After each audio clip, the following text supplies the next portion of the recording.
Spin the wheel here so Stugotz could give us a Fleming hot take here. What's on the wheel of hot takes over there? Let's see. There goes Chip Kelly. Hey, there it is. Mike Greenberg. It's landed on Mike Greenberg. Not just Greeny, by the way. I think Colin Cowherd as well and some others in the media where, I mean, let's pump the brakes a second here on Kyrie Irving, honestly.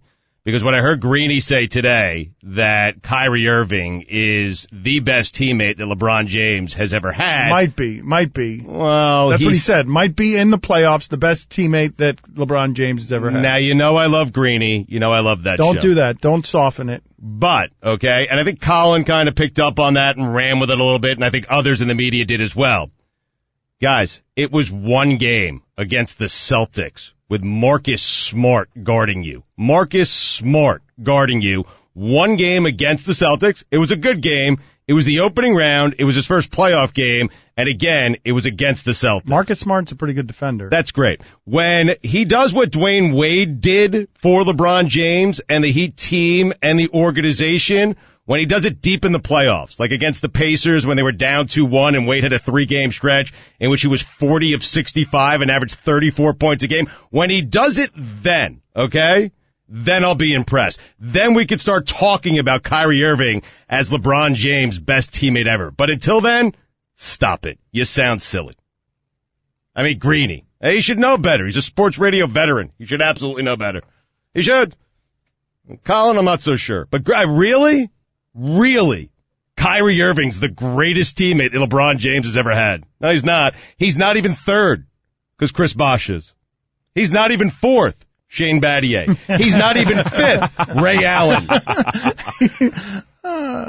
Anyway, Shane. No argument from here. Thank you.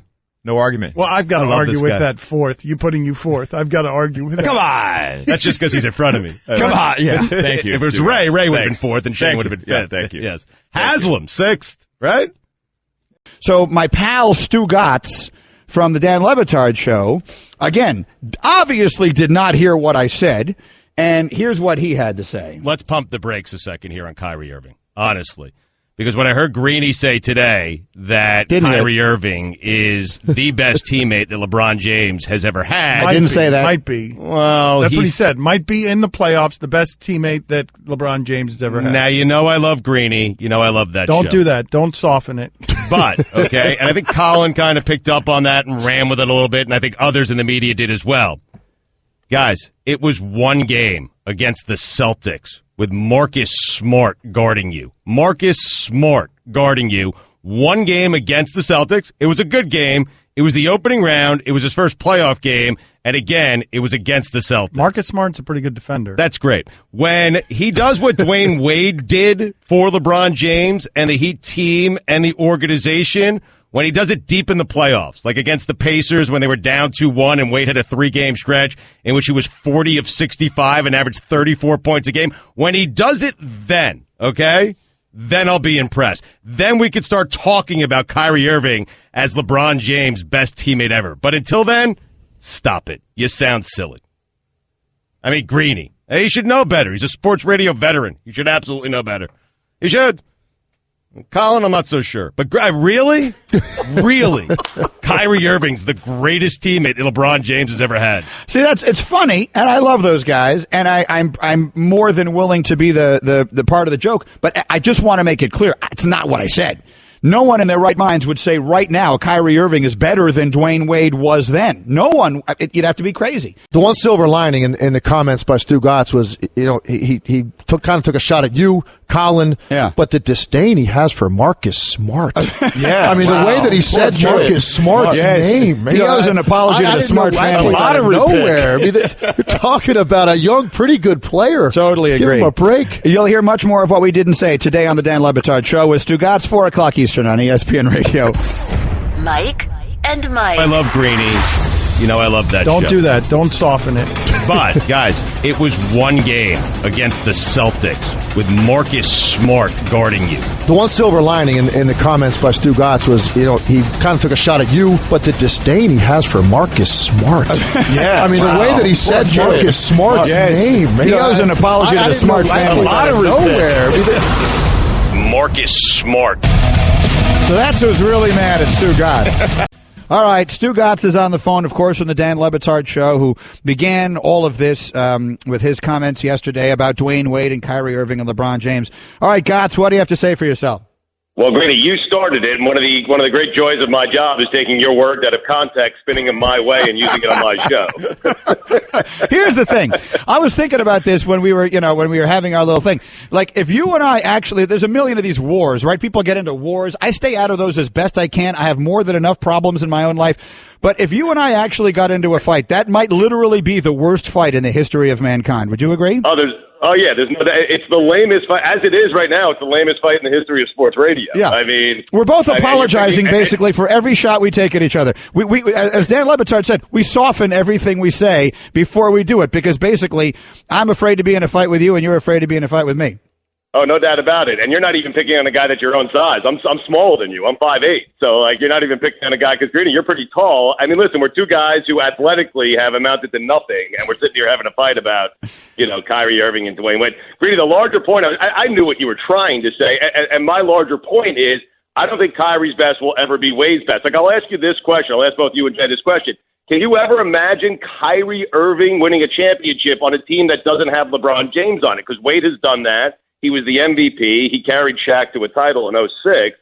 And Kyrie's going to be playing with LeBron for the next 5 or 6 years. So Kyrie will have some years left after LeBron calls it quits whenever that day comes. And I just can't see Kyrie ever winning it, being the reason a team wins a championship. By the way, if he wins championships, it will be because of LeBron James. Yeah, it does help when you have maybe one of the top 20 greatest players of all time on your team, is Shaquille O'Neal. Yeah. Does it not?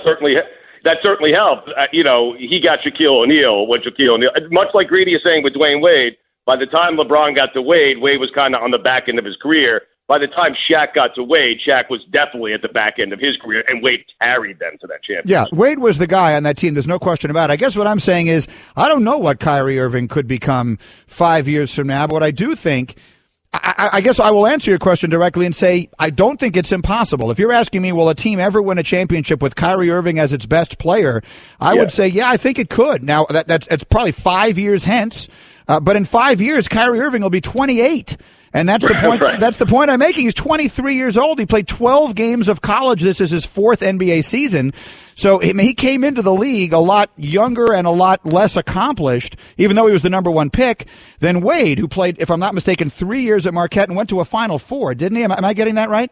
Yeah, he 3 years at Marquette, went to the Final Four once with Tom Crean, and then won that title in 2006.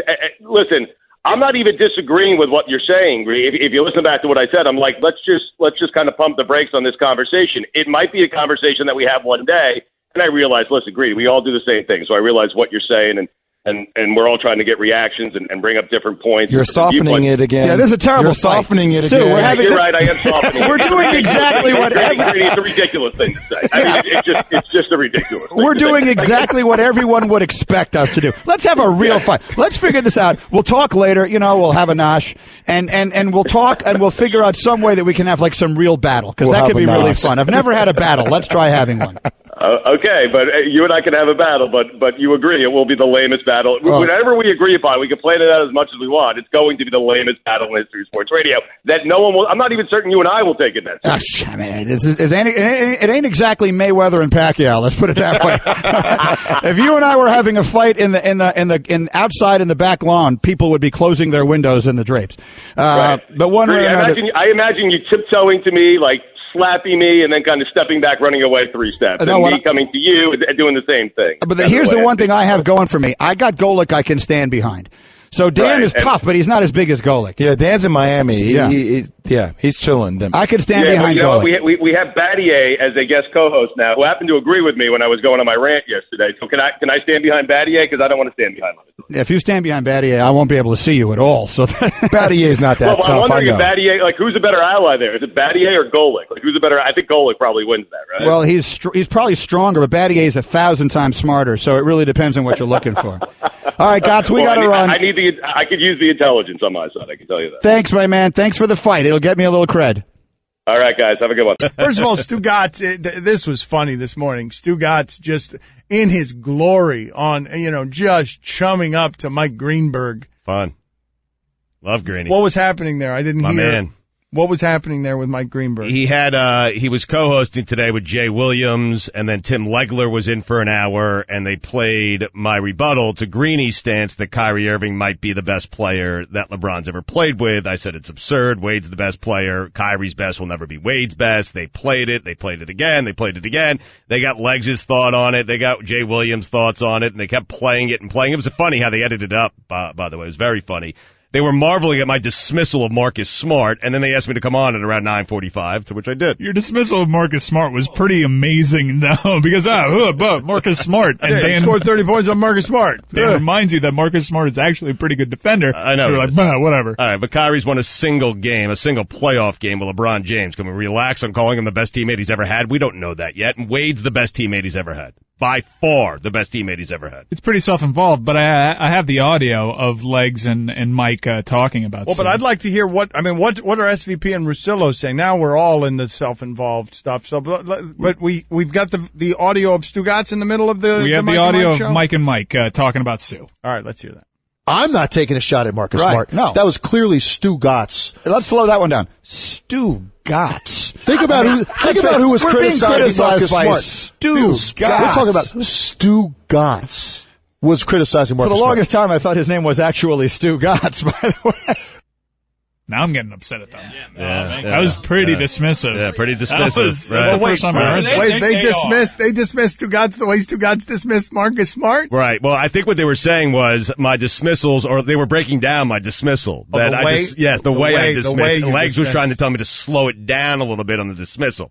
I don't need advice on that, by the way, Legs. I got it down pat. All right. I mean, Gotts worry about how in his element this morning. Seriously, was Stugotz. I was in my element, but you know what? With Legs, I don't need lessons on how to give a hot take, on how to dismiss someone. You worry about your your Halloween decorations, and let me worry about my rants and hot takes. Okay? I mean, seriously, worry about your inflatables. Okay? Worry about a pumpkin. I mean, this Legs guy. It took you a little bit, but I got there, Mike. I got there. You started gaining momentum. I got there. Yeah. Yeah. Now, Dan asked me if it was mean this morning, and I told him no, it was funny, and now I find myself getting agitated with all of them. Well, I haven't heard any of it. Was it mean or was it funny or was it both? I guess it could be both, but I haven't heard any of it except what you just played for us, and that was pretty dismissive. Right. I don't have more context. I just heard that clip. I'm a little upset. But wait a minute. But Stugotz loves all of this stuff. Like, he's eating it all up. If they're talking about him, what I love is that Stugotz, while he was in it, was so enjoying that people were talking about him that he didn't notice what we just played, which is that they were making fun of him. Until now, he didn't notice while he was in it. He's just lapping it up. You had to talk about me at ESPN. I love it. Let me take my shirt off, slather it on. Wait a minute, they're mocking me? I'm not taking a shot at Marcus Smart. No. That was clearly Stugotz. Let's slow that one down. Stugotz. Think about who was criticizing Marcus Smart. Stugotz. We're talking about Stugotz